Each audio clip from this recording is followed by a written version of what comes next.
In this video, we will learn how to appear desktop icons on Windows 10. So let's begin. So whenever you have a fresh install of Windows 10 or Windows 8 or Windows 7, you would not see any desktop icons like my computer or my PC to open up your PC.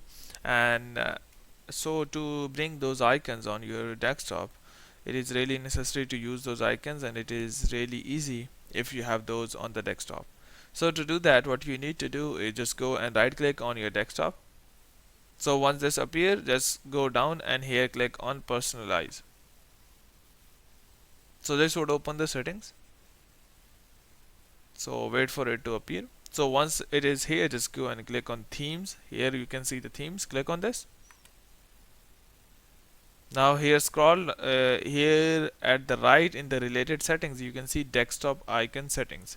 In the older versions, you might need to scroll down a little bit to see this desktop icon setting. So once you have seen this desktop icon setting, click on this, and here you can see multiple.